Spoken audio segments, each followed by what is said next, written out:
Buenos días.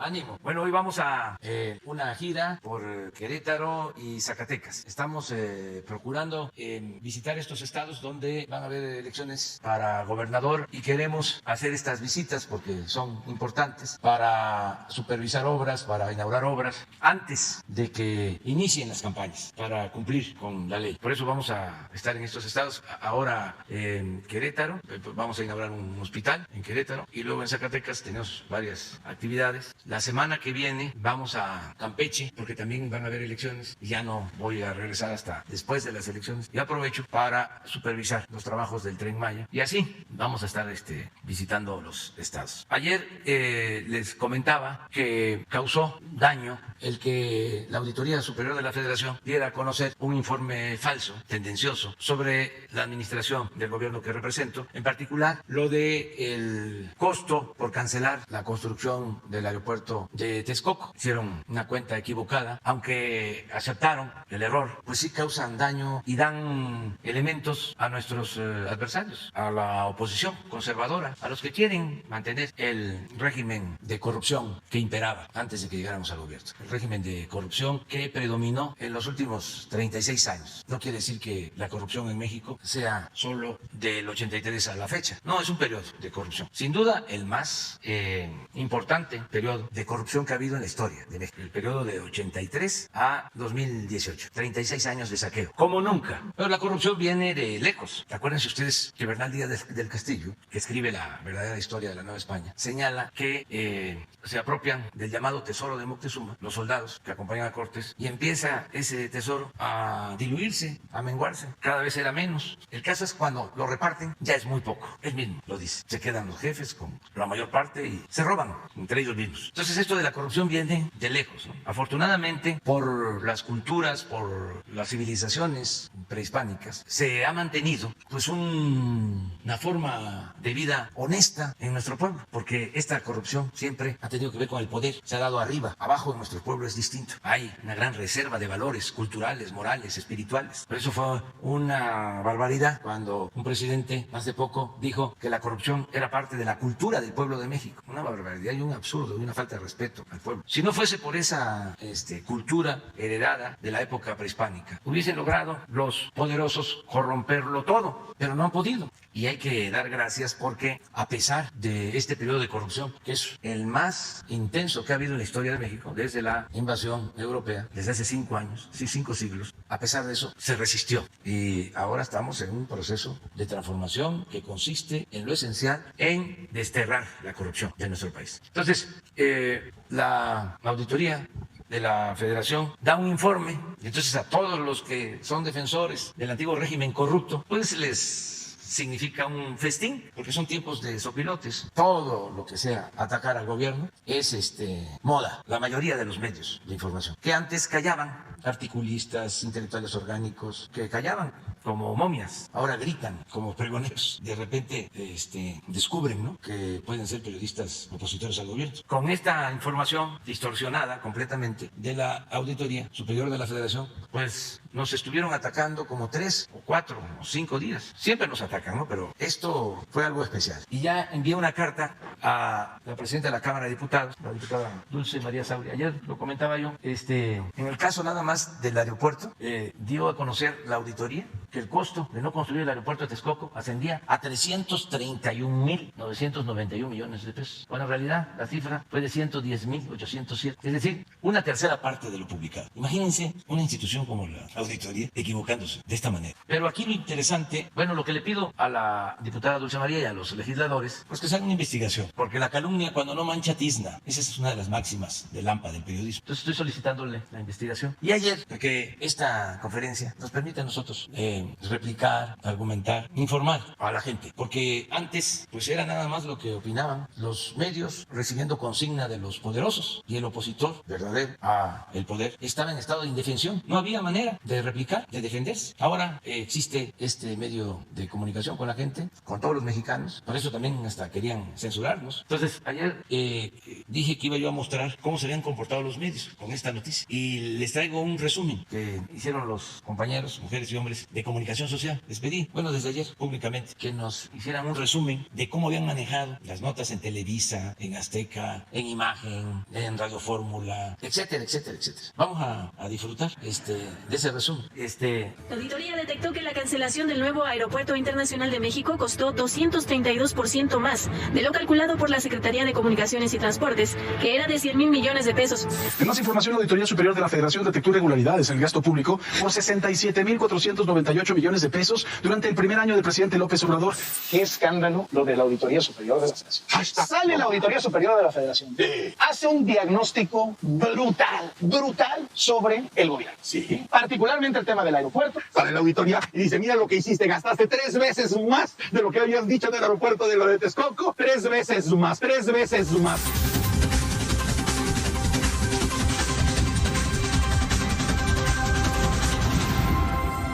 Según los cálculos de la Auditoría Superior de la Federación, fíjese usted, el costo total de la cancelación del proyecto de inversión del nuevo Aeropuerto Internacional de la Ciudad de México de Texcoco, pues es de alrededor de 331,996 millones de pesos. Nos ha costado a los mexicanos la cancelación de esta obra. Informe de la cuenta pública 2019 de la Auditoría Superior de la Federación. Vamos a pagar 332,000 millones de pesos solamente por haber tomado la definición de hacer un nuevo aeropuerto. Ya nos pagamos, Kenia, ya nos pagamos. Y no es darle información a los adversarios. La información es pública para todos.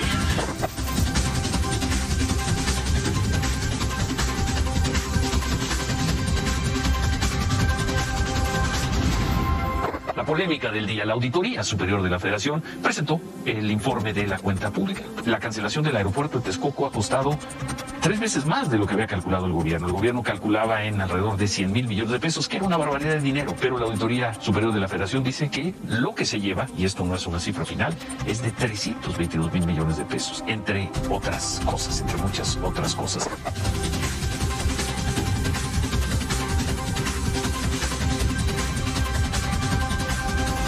Este sábado, la Auditoría Superior de la Federación dio a conocer los resultados de la fiscalización de la cuenta pública 2019. Y entre los principales hallazgos que dieron a conocer destacan que la cancelación del aeropuerto en Texcoco había superado los 332,000 millones de pesos, más del triple de los 100,000 millones que el gobierno aseguró había costado. Una valoración de la Auditoría Superior de la Federación muy negativa, en el sentido de que no hay ninguna claridad sobre lo que está sucediendo aquí. Hay una gran cantidad de irregularidades en el gasto social.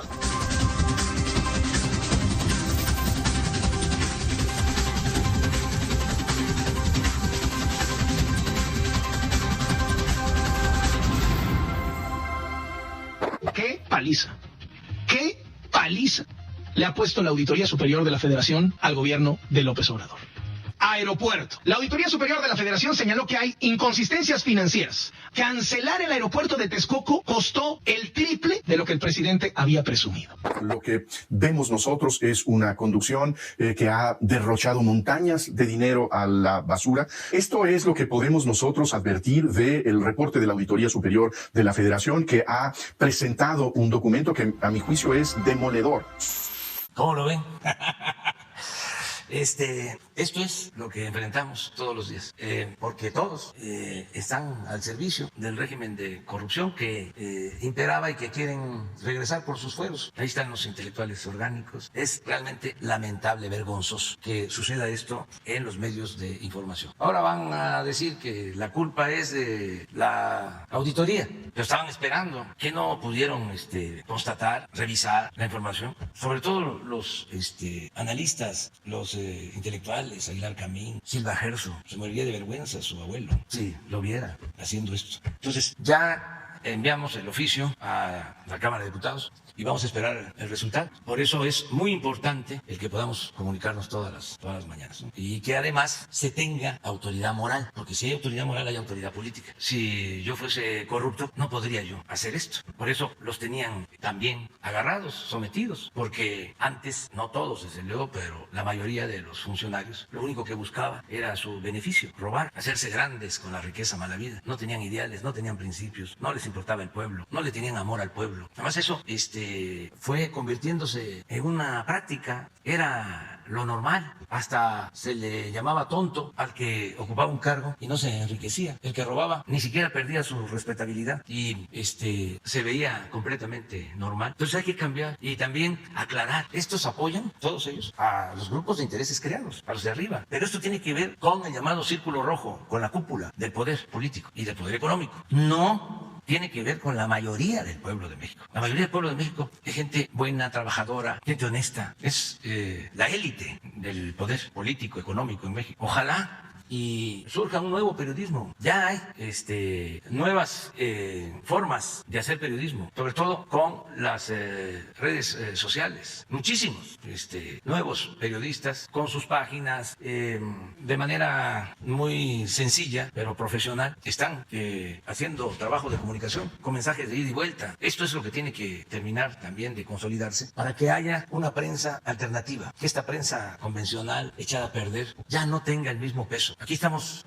viendo medios como Televisa. ¿Cuál es la relación entre los dueños de estas empresas con los conductores? ¿Tienen que ver los conductores con las empresas o no? ¿O actúan con absoluta libertad, no reciben línea y van por la nota? Porque como dice un periodista de estos, la nota es la nota. O sea, ¿quiénes son los dueños de los medios de información? ¿Y qué relación tienen con los conductores, con los empresarios en general? Entonces yo hago un llamado también a los dueños de los medios de información, los dueños de las televisoras, con todo respeto, pues para que se ponga por delante la ética y no se engañe, no se manipule, no se tergiverse la realidad y que se le tenga respeto al pueblo. Y esto no significa subordinación, sometimiento al gobierno, no, es lealtad al pueblo, a los ciudadanos, en este caso a los televidentes, a los que escuchan la radio, a los que leen los periódicos, respeto al pueblo, que los medios estén distantes del poder económico, del poder político, que no trafiquen con la libertad de expresión, porque no ejercen la libertad de expresión para causas justas, utilizan la libertad de expresión como mecanismos para mantener privilegios. Entonces, que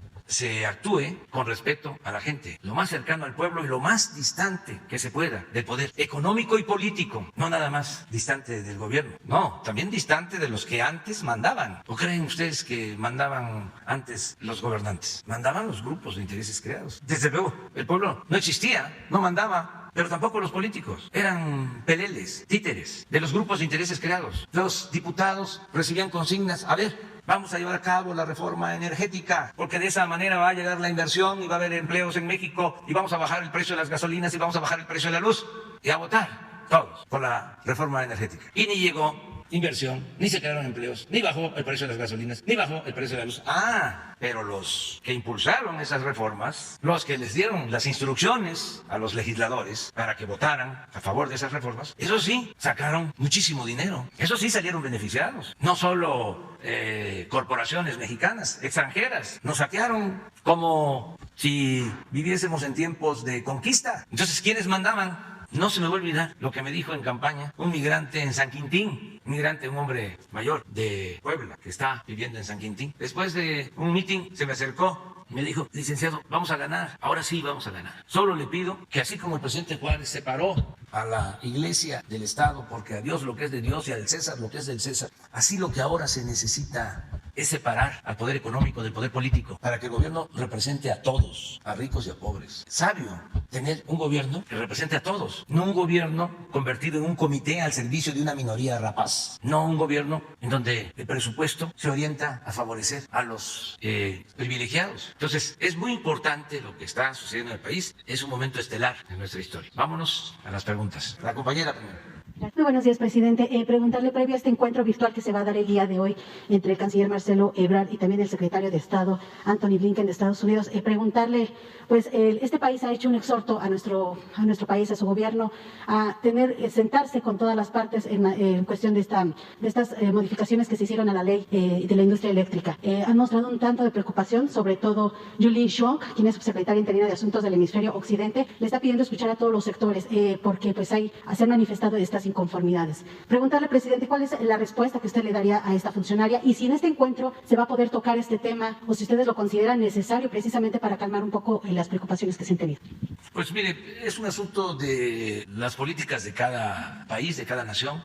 Somos libres y soberanos, somos independientes. Entonces, nosotros no nos inmiscuimos en los asuntos de Estados Unidos de América, no nos metemos. Y de ninguna nación del mundo, porque no queremos que nadie decida sobre lo que le corresponde a los mexicanos. Además, sería violatorio de la Constitución. Recuerden que en el artículo 89 de la Constitución se establece lo que debe ser la política exterior de México. Y dentro de los principios está el de la no intervención y el de la autodeterminación de los pueblos. Entonces, ellos opinan que nosotros debemos de actuar de una forma, pues está bien, porque también hay que garantizar la libertad de expresión, no solo en un país, sino ese es un principio universal. Pero debemos respetar. En esta materia del manejo de la política eléctrica, no es contradecirme y entrometerme, pero ahora que tuvieron el problema de las heladas en Texas, se dio a conocer de que no funciona bien la política energética que se aplica, cuando menos en ese estado y en otros estados de la Unión Americana. Pero eso ya no me corresponde a mí mencionarlo. Creo que ayer salió una nota del Wall Street Journal sobre este tema. ¿No la tienes por ahí? Pero esto nada más es así de pasadita, O sea, para no meternos, son 28,000 millones de dólares que pagaron de más en Texas por la privatización de la industria eléctrica. ¿Esto es de ayer la noticia? ¿No tienen la traducción? De pura casualidad lo teníamos esto. Pero ya, porque si no nos van a acusar de estarnos metiendo en los asuntos de Estados Unidos. Gracias, presidente. Perdón, me presento, Rocío Jardines, de W Radio, del Grupo Radiopolis. También preguntarle, hace una semana más o menos usted había comentado que se estaba haciendo una investigación acerca de esta mafia rumana que se ha señalado, sobre todo en el estado de Quintana Roo.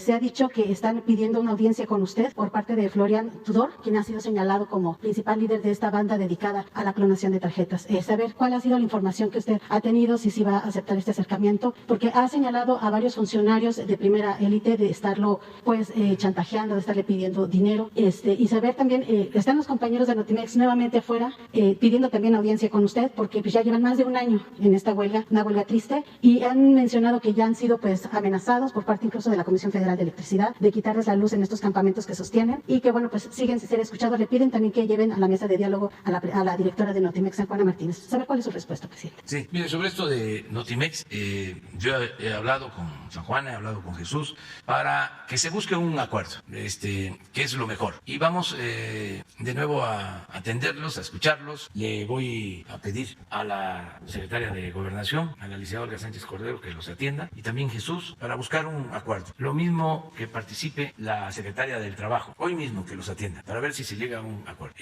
Sobre lo de Quintana Roo, estamos pendientes de las investigaciones que se están llevando a cabo por el asesinato en Puerto Morelos de uno de los aspirantes a presidente municipal. Se tiene información de lo que sucedió. Estamos dándole seguimiento. Desde luego, esto es un asunto que corresponde al gobierno del estado.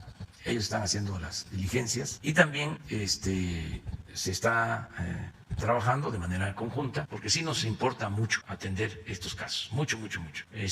No queremos que haya estos asesinatos, que intervengan personas ajenas a los partidos en los procesos de campaña. Vamos a cuidar bien esto. Ayer hablaba yo de cómo operan los de la delincuencia organizada y también los de la delincuencia de cuello blanco en elecciones, cómo dan dinero a candidatos, lo que les piden a cambio, las prácticas que llevan a cabo de amenazas, de represión. Entonces, no nos vamos a hacer de la vista gorda en este proceso electoral. Vamos a estar cuidando. Por eso envié una carta a los gobernadores. Ya me contestó ayer, y le agradezco la confianza, el gobernador de Tlaxcala, que acepta participar en un acuerdo por la democracia para que se garantice que las elecciones sean limpias, sean libres, que no intervengan los gobiernos, que no se apoye a ningún candidato de ningún partido con presupuesto público, que se denuncie si los candidatos reciben dinero de la delincuencia organizada o de la delincuencia de cuello blanco, que no se permitan las trampas, el relleno de urnas, la falsificación de actas, el llamado carrusel, el acarreo, que no haya compra de votos, que no se repartan despensas, que se garanticen elecciones limpias y libres. Para eso envié la carta.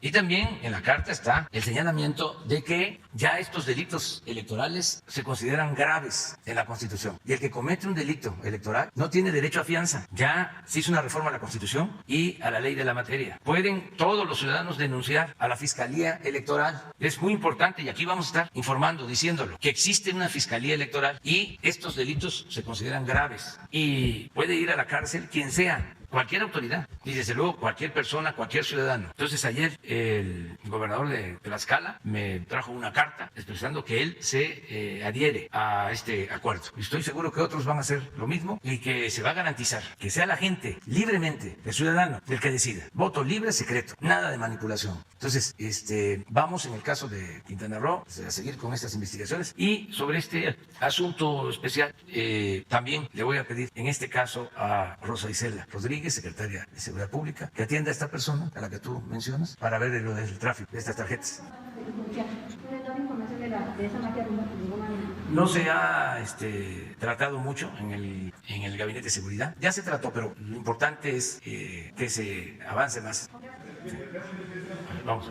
Presidente, buenos días. Pedro Villacaña, Periódico Universal. Presidente, regresando al tema de la auditoría, algunas voces consideran que el haber enviado esta carta busca minar a la auditoría. ¿Usted qué responde a estos señalamientos? No, pues imagínense una institución que se equivoca, entre comillas, de esa manera. ¿Cómo se va a decir que se mina? Yo creo que lo más correcto es decir que se autodestruye. Imagínense, auditoría. Estamos hablando de auditor que se equivoca en una investigación, un estudio, por más de 200,000 millones de pesos. Claro que no fue una equivocación. Claro que ahí hubo una intencionalidad política de afectarnos. Entonces, ¿quién es el responsable? Ahora, solo falta que digan que yo hice la auditoría. O, como dijeron los mismos, algunos de ellos, de que los había yo doblado. Casi los había yo torturado para que se retractaran. Entonces, no es así. Es que se tiene que actuar con apego a la verdad, con rectitud, con integridad. Esos periodistas, escritores, intelectuales, orgánicos, tienen todo el derecho de ser opositores, todo el derecho de ser opositores. No se les puede limitar su derecho de ninguna manera. Pero debe de haber una ética, por respeto a la gente. Y siempre y cuando se nos garantice a nosotros el derecho de réplica, no hay problema, hay debate. Y esto es muy bueno, aunque es lamentable porque van creando un ambiente de desconfianza, ¿no? Para eso lo hacen, para que la gente pueda decir, todos son iguales, es lo mismo. No, no somos iguales, no es lo mismo. Decía yo en campaña, a mí me pueden decir peje, pero no soy lagarto, no somos iguales. Y esta actitud, imagínense, la enfrentó este proceder, lo enfrentó el presidente Madero, porque Porfirio Díaz les daba dinero a los periodistas, pero además pertenecían a grupos de intereses creados y en algunos casos no lo hacían por dinero, como es también en el caso de algunos de ellos. Es una concepción, un pensamiento conservador que es legítimo. Entonces, se derrota a la dictadura, entonces queda toda esa prensa, llega Madero y les deja de dar dinero. Hay un término que nada más lo voy a usar ahora porque es muy fuerte, pero lo llamaban al fondo, a la partida, para darle dinero a los periodistas, se le llamaba el fondo de los reptiles. El hermano de Francisco y Madero, Gustavo Madero, dijo una vez, y eso no se lo perdonaron nunca, por eso lo asesinaron de manera atroz, infame, lo martirizaron. Dijo que esos periodistas le mordían la mano a quien les había quitado el bozal, porque Madero no les da dinero, pero hay libertades, como nunca, a diferencia de lo que sucedía con Porfirio Díaz. No se permitía la oposición. Los periodistas independientes tenían que irse a Estados Unidos. Allá estaban los Flores Magón, porque aquí se aplicaba la ley fuga y era encierro, entierro o destierro. Entonces se da el cambio y todos los que no hablaban se lanzan contra el presidente Madero, un hombre bueno, apóstol de la democracia, y lo atacaban todo el tiempo, lo ridiculizaban, caricaturas, de todo, un linchamiento. Entonces ellos fueron creando las condiciones para el golpe de Estado y el asesinato del presidente Madero y del su hermano Gustavo y del vicepresidente Pino Suárez. Ellos abonaron el terreno para eso. ¿Cuál es la diferencia ahora? De que hay un cambio de mentalidad en nuestro pueblo. La gente está mucho más consciente, como nunca. El pueblo de México es de los pueblos más conscientes del mundo, el más politizado del mundo, de los más politizados del mundo. Y ya no nos pueden cercar cómo se defendía el presidente Madero. Había un periódico de Sánchez Ascona, que por cierto, cuando el golpe, los fifís y los golpistas lo quemaron. Muy pocos escritores defendían al presidente Madero. Les comenté en una ocasión que hasta quien fue un hombre excepcional como pintor en las artes y también por sus posiciones políticas, José Clemente Orozco, en ese entonces hacía caricaturas y ponía en sus dibujos a Porfirio Díaz como gigante y a Madero como pigmeo. Ese gran muralista. Luego cambió y fue consecuente, porque también eso sucede, pues, conservadores que luego cambian. Y también los que se dicen de izquierda, ¿no? Revolucionarios, radicales, le dan el bandazo, se vuelven abyectos, ¿no? Conservadores al servicio de grupos de intereses creados. Algunos, decía un poeta, Efraín Huerta, tenía un poemínimo, decía, a mis maestros de marxismo no los puedo entender, unos están en la cárcel y otros en el poder. Entonces, es eso, ¿no? O sea, nosotros no socavamos ninguna institución. Lo que pasa es que están desesperados, los obnubila el coraje, entonces piensan que son los tiempos de antes, que pueden lanzar una calumnia y que todos los medios de comunicación la van a abrazar, como sucede, y que ya la gente se va a tragar todas esas mentiras. O que nosotros nos vamos a quedar callados. Porque eso era lo de antes también. Y cuidadito vayas a responder, porque te va a ir peor.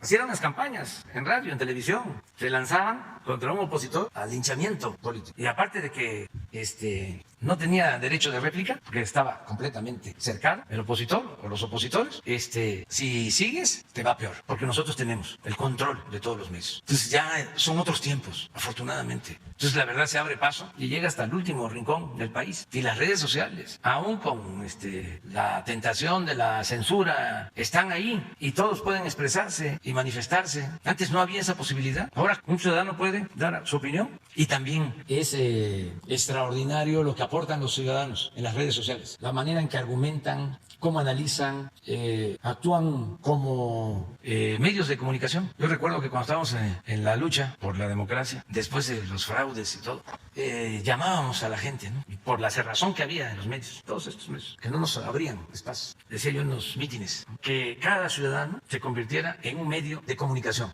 y que corriéramos la voz. Eso lo planteaba yo, como una estrategia para romper el cerco informativo. No imaginaba de que iba a llegar el día en que cada ciudadano iba a tener un instrumento para comunicarse, como ahora. Y esto es muy bueno. Es un gran aporte para la comunicación y de esta forma también se garantiza la libertad de expresión. De todos, de todos. Nosotros nunca vamos a censurar a nadie. No vamos a perseguir a nadie. No le vamos a quitar sus programas de radio, de televisión, como era antes. Como lo hicieron con Gutiérrez Vivó, cuando también censuraron a Carmen Aristegui. Ahora veo que hasta Carmen, ¿no? Estaba ahí. Pero es libertad completa. Y además, no es ningún favor. Es que la libertad es un derecho y no se implora, se conquista. Lo que está mal es utilizar la libertad para hacer negocio, que eso es lo que hacen a veces. Tener un medio de información como un instrumento de poder para sacar prebendas. Eso es lo que está mal. O sea, negociar con la libertad, no ejercer la libertad, sino traficar con la libertad. De todas maneras, se tiene que garantizar siempre la libertad. Y siguiendo con el tema, hoy en el Universal también se publica una entrevista con el ex auditor Juan Manuel Portal, quien considera que, debido a la situación que se vive en la auditoría, el actual auditor David Colmenares debería de renunciar. ¿Cuál es su opinión sobre esta opinión que da el ex auditor? Yo estoy más a favor de que se investigue por parte de la Cámara de Diputados. La auditoría depende de la Cámara de Diputados. Incluso hay una comisión de la Cámara de Diputados para coordinar los trabajos de la Auditoría Superior de la Federación. Entonces, es cosa de hacer la investigación. ¿Qué pasó? Yo ayer hablaba de que muchas veces hay fósiles en las instituciones, gente que viene desde mucho tiempo atrás y que estuvieron en todo el periodo de corrupción, el periodo neoliberal, y están ahí, siguen ahí, o estuvieron en otro lado y ahora están ahí. O sea, hay que ver quiénes están, que se haga la investigación. Yo tengo información de los que trabajan ahí, de algunos de los que trabajan ahí, pero no quiero yo señalarlos, porque le corresponde hacer la investigación a un poder independiente y por respeto al poder legislativo. A ellos les corresponde hacer la investigación. No lleva tiempo, es entrevistarlos a los que participaron en este asunto, a todos, y sacar una conclusión, hacer una recomendación, pero que se haga la investigación. O sea, no es nada más saber, ya lo resolvimos porque ya quitamos a este funcionario. No, que lleve tiempo para que no vuelva a suceder, para que se actúe de manera responsable, para que se fortalezcan las instituciones, para que sean creíbles. Entonces, ese es mi punto de vista. Presidente, ya por último, ayer se dio a conocer que la Comisión Federal de Electricidad reservó por 2 años el expediente sobre el apagón ocurrido el 28 de diciembre, que afectó a 10.3 millones de personas. ¿Cuál es su opinión sobre esto? Usted había dicho que no se iba a reservar información pública. Leí también eso. Hay la instrucción de que no se reserve nada. Pues estoy dando a conocer cuánto papel sanitario utilizamos. Me están pidiendo esa información. Y le di instrucciones al secretario particular que contestara, aunque sea ofensivo, pues, grosero, pero vamos a contestar todo. Entonces, si la guardaron por alguna razón, que abran toda la información. No tenemos nada que esconder. El que nada debe, nada teme. Este es nuestro escudo, eso es lo que nos protege, nuestra autoridad moral. Por eso no pueden, ni podrán. Entonces, sí vamos a procurar que, si es el caso, que den a conocer toda la información. A ver, 2 meses sin preguntar. Buenos días, señor presidente. Muchas gracias de verdad por la oportunidad. Miguel Arzate, del Sistema Público de Radiodifusión del Estado Mexicano, Canal 14. Preguntarle, señor presidente, ¿qué otras información cuestionable han encontrado en este informe de la auditoría sobre 2019? El día de ayer, la secretaria de Energía, Rocío Nale, en sus mensajes de Twitter, calificó como absurdo que en este informe 2019 se señala que no hubo reportes de ingeniería, investigación de ingeniería para Dos Bocas. Preguntarle, ¿se han encontrado otra información que podría no estar bien documentada en este informe 2019? ¿En qué otras dependencias? Y también preguntarle, ¿qué se pretende con esta investigación que solicitan los diputados? Si los diputados investigan y encuentran que hubo irregularidades, como usted lo menciona, ¿qué va a pasar? Porque quedará pues el reporte está mal, señor auditor, sigue haciendo su trabajo, ¿o qué se pretende? ¿Cuál es la intención? Y preguntarle si ya también revisó este documento 2019 y qué otras irregularidades hay en este informe.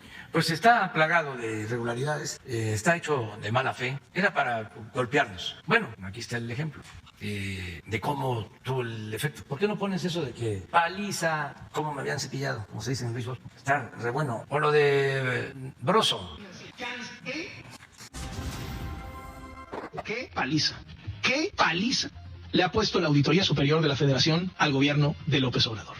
Aeropuerto. La Auditoría Superior de la Federación señaló que hay inconsistencias financieras. Cancelar el aeropuerto de Texcoco costó el triple de lo que el presidente había presumido. Lo que vemos Lo de Broso, que es Secretaría de Comunicaciones y Transportes, que era de 100,000 millones de pesos.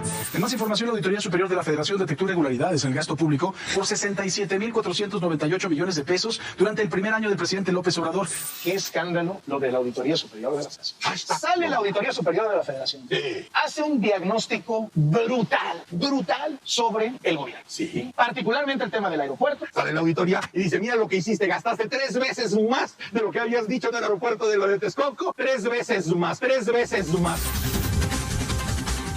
Eso es. Pero Hablo ya con la secretaria de Energía, Rocío Nale, sobre esta situación. sí, que se encontró. pues, vamos a tener una reunión con todo el gabinete para ver esto, pero todo está plagado de irregularidades. Sin embargo, como era una gran tranza, lo del aeropuerto de Texcoco, pero un robo de grandes dimensiones y estaban metidos todos. Pues nada más imagínense que para hacer el aeropuerto de Texcoco, como lo explico, ya habían logrado con una agencia extranjera supuestamente especializada en el manejo del espacio aéreo, habían logrado un dictamen en donde no se podía utilizar al mismo tiempo los otros aeropuertos. El actual aeropuerto de la Ciudad de México, ni siquiera el aeropuerto de Santa Lucía, que está distante. Entonces iban a cancelar 2 aeropuertos para construir el aeropuerto de Texcoco, en el lago de Texcoco, en donde se hunde, es el lugar en donde hay más hundimientos diferenciados de todo el Valle de México. Vayan a Texcoco por carretera, en esa zona, van a ver cómo está la carretera, hundida completamente. Bueno, pues ahí querían hacer el aeropuerto. Entonces, ¿por qué la cancelación de los aeropuertos? Porque iban a utilizar toda esa superficie, estamos hablando como de 3.500 hectáreas, nada más el actual aeropuerto de la ciudad, 600 hectáreas, con fines inmobiliarios. Imagínense, el actual aeropuerto de la pista central iba a surgir una avenida hasta el nuevo aeropuerto de Texcoco, y de lado y lado centros comerciales como Santa Fe. Entonces estaban metidos todos, hasta dueños de medios de información. Entonces, cuando la auditoría da a conocer su informe, que no es nada más sobre esto, sino en general, que tenemos que ver todo, como tú lo estás planteando, pues se van fundamentalmente sobre el aeropuerto, porque fue el negocio que no pudieron hacer, el atraco que no pudieron cometer. Entonces eso los trae, pues imagínense cuántos amparos para que no pudiéramos construir el aeropuerto Felipe Ángeles, de Claudio X González, tienen de asesor a un abogado que fue de la corte, Ramón Cosío, y tienen todo un equipo de abogados para estarse amparando de todo.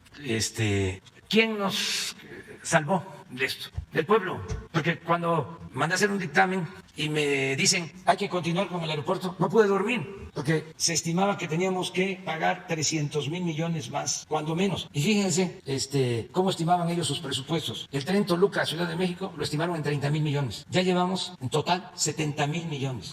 Y va a costar al final 90,000. Ahí sí 3 veces más. Entonces, cuando nos dicen se va a terminar el aeropuerto con 300,000 millones, pues pudo costar cuando menos el doble.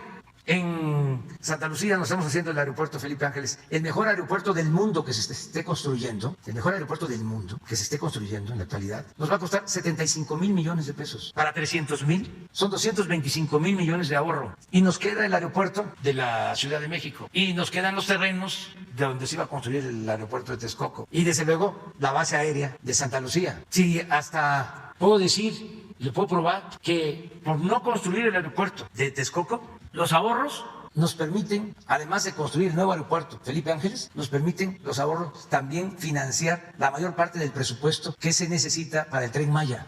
Casi el Tren Maya va a ser financiado por los ahorros y por haber tomado la decisión de no hacer el aeropuerto de Texcoco. Y repito, ¿quién nos salvó? La gente, porque se hizo una consulta y la gente dijo no. Y también se pudo haber logrado parar el aeropuerto de Texcoco, pero ¿y la construcción del nuevo aeropuerto? ¿Quién lo iba a hacer? Afortunadamente se tomó la decisión que la obra la hicieran los ingenieros militares. Y en año y medio ya se inauguró la pista aérea militar, ya se inauguró toda la zona militar, comunidades habitacionales, con centros comerciales. Se está construyendo ahí un extraordinario museo del mamut, tierra de gigantes, un hospital, todo eso ya está terminado. Y en marzo del año próximo inauguramos todo, el aeropuerto internacional. Y ayer tuvimos una reunión, como siempre tenemos cada mes, para ver toda la conectividad del nuevo aeropuerto. Presidente, ¿qué va a pasar en caso de que los diputados encuentren que sí hay irregularidades en este documento? Sobre todo porque quiero comentarle que en Canal 14, Munadora Buchaín, quien fue supervisora de la auditoría, quien aportó información para los trabajos periodísticos de la estafa maestra, reveló que las auditorías se negocian y que estas auditorías de la actual Auditoría Superior de la Federación se llegan a negociar. Entonces, preguntarle qué va a pasar, porque si se encuentra que estuvo irregular, ¿qué credibilidad va a tener la auditoría? Este reporte a la cuenta pública que hace año tras año es uno de los reportes más importantes que realiza la auditoría, es uno de los trabajos más importantes, no es lo único que hace, pero ¿qué credibilidad va a tener si se encuentra de que está mal elaborado? ¿Y qué opinión le merece que la ex supervisora de la Auditoría Superior de la Federación, Munadora Buchaín, hable de que estas auditorías se negocian? Pues eso a lo mejor era antes, nosotros no hacemos ese tipo de enjuagues. Y yo pienso que en la Cámara de Diputados se va a llevar a cabo la investigación, corresponde a ellos, y sí, por el bien del país, es importante que se investigue y que se limpie. Si es necesario, que sí lo es, porque esto que hicieron pone hasta en ridículo a esa institución. Entonces, a los responsables de esa institución. Entonces, tiene que haber algo, pero que sea la Cámara de Diputados. La Cámara de Diputados. Es que a ellos les corresponde. La auditoría de la Federación depende de la Cámara de Diputados. Recuerden ustedes que la Cámara de Diputados tiene como facultad exclusiva, esto no tiene que ver con el Senado, es una facultad exclusiva de la Cámara de Diputados aprobar el presupuesto y por lo mismo cuidar el buen ejercicio del presupuesto público. Por eso es esta institución. Entonces depende del Poder Legislativo. Entonces deben en la Cámara resolverlo. A ver, vamos a ver cómo. Muy buenos días, muchas gracias, presidente. Julio Mar Gómez, de Frontline y de Medios Digitales del Pacífico de Baja California Sur. En reiteradas ocasiones, usted se ha pronunciado por eliminar los contratos leoninos que representan pérdidas para la Comisión Federal de Electricidad y que fueron suscritos en administraciones federales anteriores. Es el caso de la empresa Diversidad SADCB, que tiene un contrato transeccional de reventa de energía que comprometió al país a comprarle a la empresa antes mencionada a 3.100 megawatts a costo de generación, lo que significa más de 500 millones de pesos con utilidad absoluta para el empresario y ninguna utilidad para Comisión Federal. El contrato marcó que establece la venta de potencia de energía y certificados de energías limpias y fue firmado entre la empresa productiva del Estado y José Adolfo Murat Macías, dueño de la empresa Diversidad SADCB. El mismo contrato fue firmado el 16 de agosto del 2018 y tiene una vigencia hasta el 2023. José Adolfo Murat Macías se ha registrado como precandidato a presidente municipal en Naucalpan, en el Estado de México, por el Movimiento Ciudadano, por el Partido Movimiento Ciudadano. En sus primeras apariciones, el dicho partido que representa a Adolfo es sinónimo de incompetencia, corrupción y mediocridad, ¿no? La pregunta, señor presidente, ¿tiene suficiente calidad moral para aspirar a un presidente municipal que se han enriquecido y siguen enriqueciéndose a costillas de una empresa como es la Comisión Federal? Y sobre todo por los contratos degenerados, los cuales las pruebas las tengo aquí y se las hago entrega en una memoria en donde representan las pruebas transaccionales que ha hecho y se sigue sirviendo este empresario. ¿Qué opinión tienes? Pues vamos a pedirle a la Comisión Federal de Electricidad que nos informe, que también te informe a ti sobre este asunto lo más pronto posible. Nada más acerca de la relación con la Comisión Federal de Electricidad, ¿sí? Lo demás no nos metemos, pero sí se va a informar y Jesús va a dar la respuesta. Oiga, presidente, por último, ha habido algunos problemas con algunas tarjetas del bienestar que son de becas y las hemos, pues me han llegado varias que se han clonado o se están sacando dinero sin que el beneficiario haya tenido la oportunidad de hacerlo.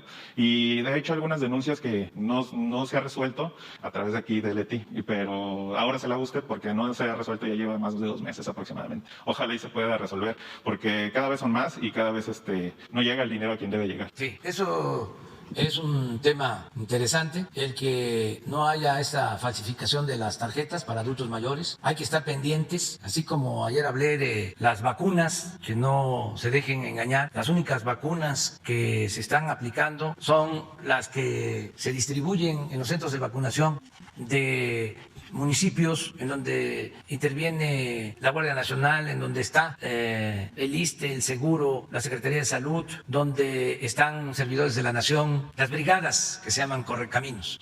Esta es una información a toda la gente. Nada de que se está vacunando en un hospital privado, que se está vacunando en una casa particular o hay una oficina en donde se inscriben para vacunarse y tienen que dar un anticipo. Cuidado con eso. No existe nada más que el Plan Nacional de Vacunación. Pero lo mismo en el caso de las tarjetas y en el caso de todos los apoyos que de manera directa se entregan a los beneficiarios. Por eso se tomó la decisión que sea entrega directa. Sin embargo, no deja de haber problemas por la clonación de tarjetas, pero hay que seguirlo denunciando y Leti tiene que darte resultados, ¿sí? Y te vamos a informar sobre eso. Y aprovecho pues para pedirle a la gente que denuncie y que no se quede sin manifestar, ¿no?, lo que está sucediendo. Me acaba de llegar una nota, el gobernador de Hidalgo, Omar Fayad, también se une al Acuerdo Nacional por la Democracia. Eso me lo acaba de expresar. Me tengo que ir a Sí. Vamos, quedas tú para el lunes. A ver, pues una vez, porque viene de Chihuahua, tú nos esperas. Buenos días, presidente. Osvaldo Salvador, buenos días a todos. Osvaldo Salvador de la opción de Chihuahua. Muchas gracias por darme la oportunidad de preguntar. Ayer el gobernador de Chihuahua, Javier Corral, dijo que era una burla la respuesta de las autoridades federales al mandamiento de la segunda sala de la Suprema Corte de Justicia de la Nación, en el sentido de que ordenaba la Corte a la Federación reintegrarse a las mesas de seguridad con el Estado, y exhibió un oficio que le mandó la secretaria de Seguridad Pública y Protección Ciudadana, Rosa Isela Rodríguez, citando al gobernador para hoy a las 9 de la mañana en las instalaciones de la quinta zona militar. Sin embargo, el presidente, se le olvida al gobernador que fue él mismo quien le pidió al entonces delegado federal de programas sociales retirarse de la mesa de seguridad. Le dijo que no era bienvenido a esa mesa porque se tocaban asuntos delicados y que existía una especie de desconfianza hacia él. Luego reclamó por la vía judicial que se haya retirado a la federación. La segunda sala ordena que se reintegre, se le cita para hoy, y la pregunta es, ¿no puede considerarse como una chiplería o una burla de él que haya hecho todo este manejo de esa manera? Pues no, mira, en un país con democracia y con un auténtico Estado de Derecho es legítimo que existan estas diferencias. Nosotros tenemos discrepancias con el gobernador de Chihuahua, es de dominio público, pero para eso existe el Poder Judicial de la Federación, para resolver las controversias que se puedan presentar entre los gobiernos de los estados y la Federación o el gobierno federal. Entonces, ya se le respondió la Secretaría de Seguridad Pública. Si él no decide participar, pues es su derecho. Y si él está inconforme con la invitación y cree que debe de continuar oponiéndose, pues también está en su derecho a acudir a la instancia correspondiente del Poder Judicial. Yo entiendo que estos procesos todavía no concluyen. Me refiero a la decisión judicial. Entonces es un proceso, pero no vale la pena pues extrañarse o dedicarle tanto tiempo. No es nada extraño, es parte de la democracia. Las diferencias que existen, todos tenemos el derecho a manifestarnos y hay que garantizar el derecho a disentir siempre. Entonces no debe de haber confrontación más allá de las diferencias que sí las tenemos, o sea, sin duda, pero se dirimen en el terreno de lo legal. Muy bien. Bueno, me tengo que ir porque sí. Para terminar, ¿qué relación considera usted que debe existir al hablar de moral pública, entre gobiernos, entre partidos, entre medios y sociedad, como para que no haya límites entre los vínculos de estas, de manera tal que, por ejemplo, en la ciudad de Chihuahua, un personaje que fue candidato a gobernador por el Partido Acción Nacional en 2010 y que ahora en el 2021, hace apenas unas semanas, fue precandidato a gobernador, hace unas semanas, y en este momento es precandidato a presidente municipal por Morena.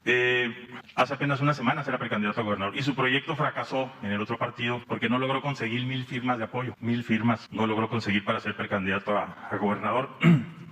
Además, por la imagen que presenta ante la ciudadanía y porque tiene en puerta un juicio promovido por Fearle para el 8 de marzo próximo por haber amenazado de muerte a un periodista y por haber participado en amagarlo con un arma de fuego. ¿Qué opinión le merece que ahora ande peleando ser candidato a la presidencia municipal de Chihuahua por Morena, como si tuviera una trayectoria limpia y apegada a la moral pública? Es Carlos Marcelino Borbel Vaquera, el personaje del que hablamos, que fue también presidente municipal por el PAN.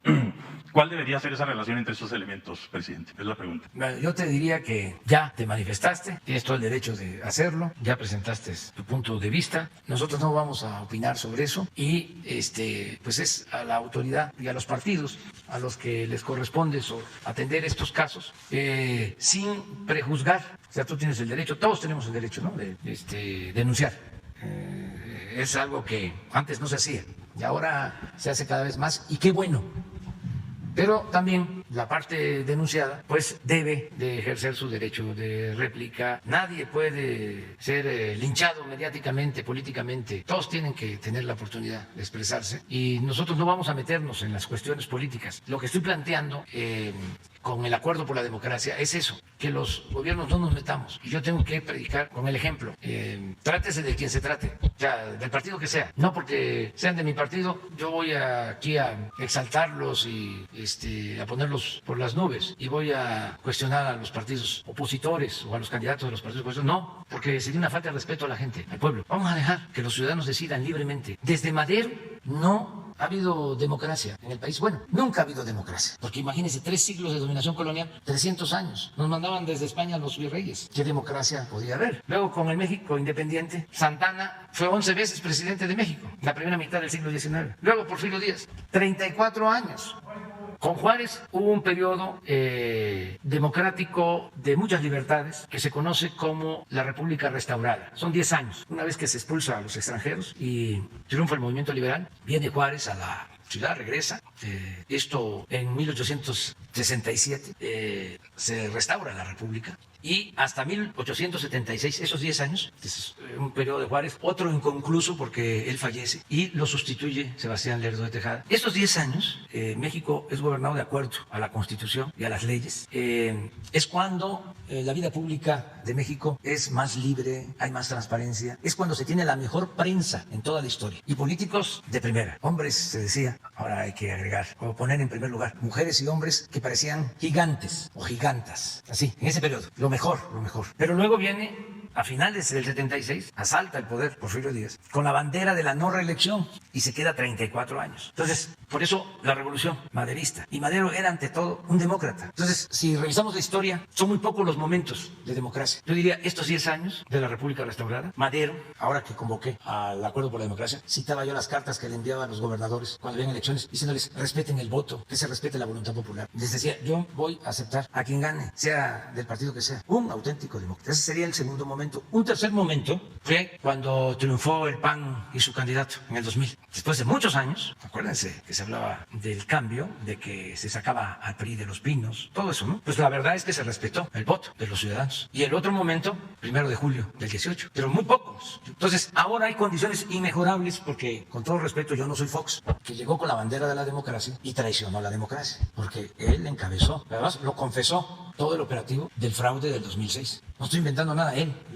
lo ha declarado. Sí, entonces, ahora hay condiciones como nunca, porque las instituciones electorales están buscando ser cada vez más independientes, porque el pueblo quiere la democracia, porque nos conviene, para que nadie se sienta absoluto en ningún nivel de la escala y que el pueblo siempre tenga el poder en sus manos, las riendas del poder en sus manos. Democracia participativa, democracia también con revocación de mandato, que el pueblo mande. Y además, ahora como lo decía, en la Constitución se establece que es delito grave el fraude electoral. Y lo más importante, o algo muy importante, hay voluntad política del presidente para que se respete la voluntad de los ciudadanos. Entonces imagínense el mensaje al mundo.